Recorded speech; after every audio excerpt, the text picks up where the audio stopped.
What's going on, guys? Welcome back to the Trank. Today I'm going to be doing another really easy turning project. I'm just going to be making a small palm handle insert for my branding logo.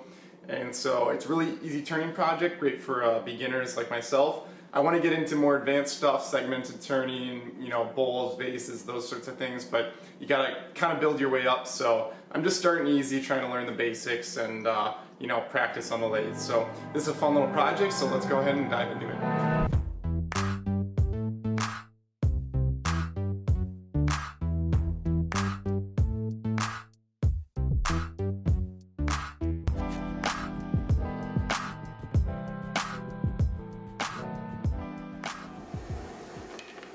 So if you've seen any of my videos, you know that I have a little branding iron that I like to put my marker on at the end of the project, and that's just attached to a little 832 machine screw, and I plan to get my updated logo on there soon. So anyway, I wanted to make a cool little handle that I could use to attach this so that instead of gripping a plier to do it, I could actually just grip a nice little handle. So I had some pieces of cherry and walnut laying around, and so I just cut them up into appropriate size stock here in order to glue it up and kind of create the blank for this project. So most of the pieces were cherry, and then I had 2 pieces of walnut. So what I did is I just alternated 2 pieces of cherry, 1 piece of walnut, or something like that until I kind of got a nice looking pattern.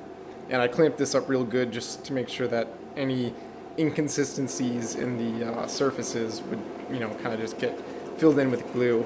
And then before I brought it to the table saw to clean up the ends, I just cleaned up a face with the hand plane, just get a flat side. You kind of see here, there's another piece of walnut there on the bottom, but it's lighter and it kind of looks like the cherry. And then I clean up an end at the table saw so that I can mount this on centers on the lathe. And as I've been doing recently is I like to get rid of these sharp edges with the hand plane. That way it saves you a lot of time not having to do the complete roughing process on the lathe, because what takes about 3 minutes of hand planing would take like 5-6 minutes or more of roughing on the lathe. So I like to take care of that ahead of time. So I'm going to mount this between centers to get this ready to go. So I just mark the approximate center and hammer in the spur center. And I just put this in, and I put my live center on the tailstock, and that'll just keep it in place while I form a tenon. So right now I've just got the Nova G3 chuck, which I have the 2-inch, 40mm 2-inch jaws on there. So you want to form a tenon that's as close to 2 inches as you can, because that's going to give you the maximum holding power on the chuck. So I just carefully form this tenon using my carbide square cutter, and I just frequently check that diameter until I get close to 2 inches. And I make sure that the tenon doesn't bottom out in the chuck, as that would also reduce the capability of the chuck. And then I just throw on the live center again, because it's not really needed because the length is so short, but I like to have it during the roughing just because it helps stabilize things. And the first step is just to bring this into a cylinder, and I find this part of the turning to be kind of boring. It's a lot of taking real slow cuts and passes and chipping away at it, so it's not really that exciting, but I just keep going until I get a nice 2-inch, it's just under 2-inch diameter cylinder here. Now I had a rough idea in my mind what I wanted this final profile to look like, so what I like to do is just roughly mark out regions with a pencil where I want major curvature to happen. So I mark those lines just to kind of divide the workpiece up a little bit, and then I start working on those profiles. So the first step is to form sort of a neck at the end here. You can see I took off the live center so that I can kind of see what I'm doing. And I got to form a neck because I've got a T-nut, an 832 T-nut that I'll be putting in, and that'll be what accepts those machine screws that have whatever branding I'm going to be putting on there. So I want to form a nice little neck here that'll accept that and make it look like a handle. So I measure the diameter of the T-nut, and I just keep bringing down this diameter until it looks about right and it's just greater than the diameter of the T-nut.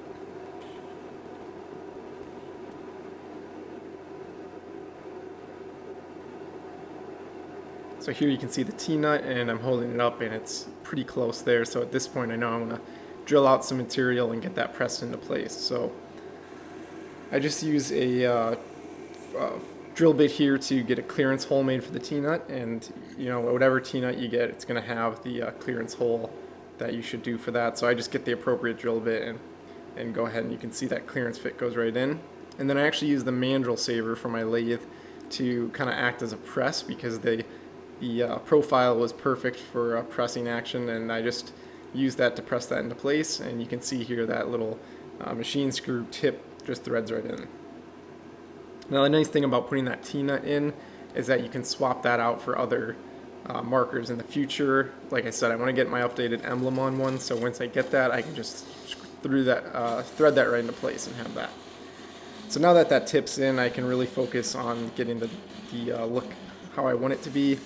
And you'll see, I don't know, I was going for sort of a round, sort of like an awl shaped, like an enlarged awl shaped design, and I don't know if I really achieved that, but it is what it is. It turned out fine enough. But the first thing I do is just start making a nice contour there. I really like how that walnut looks as you start turning these profiles on. It kind of, you know, enlarges and decreases in size depending on the curvature, so I kind of like seeing that form.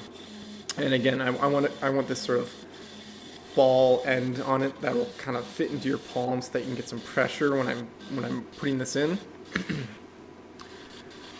And so I just do the best I can to form this. Now again, I'm pretty new to turning, and I was getting a lot of catching on this back end here, the back end of the sphere, you might say.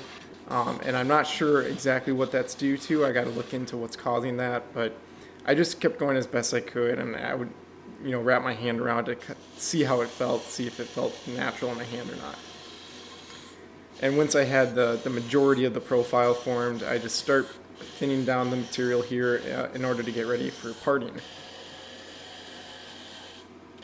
Now this is why it's always important to overestimate the length you need for your stock, because you gotta, you know, if you're gonna be parting it, and in this case I don't have a real parting tool, I just have this V carbide tool, you gotta leave quite a bit of room to come in there.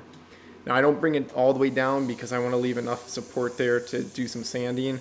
So I just take this through the grits up to 600 grit, and I make sure that between each grit I sand along the grain just to help reduce those radial scratches. I will say I still get more radial scratches than I'd like, so I don't know if, you know, I don't know. I got to work on my technique for that, because there are some radial scratches even in the end result here that showed through.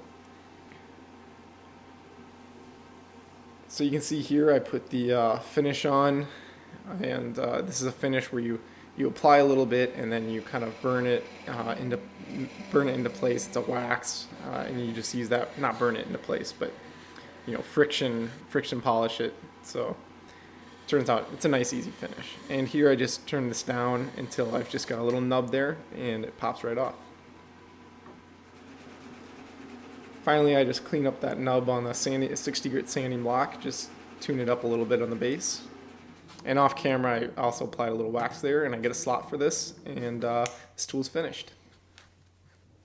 Alright guys, that's going to do it for this video. This was a nice simple turning project. It was something I really needed, because this was really, I was holding a plier to do this previously, and it was hard to get even pressure. So this will be great, and because I've got that T-nut, I can just change it out as I get different brandishing inserts. So if you enjoyed this, guys, be sure to subscribe below. I just got an Instagram, so if you guys can follow me there, it's a big help to me. I really want to get some growth going on this channel, so I'll leave a link here where you can go follow me there. Otherwise, thanks for watching, guys, and we'll see you on the next video.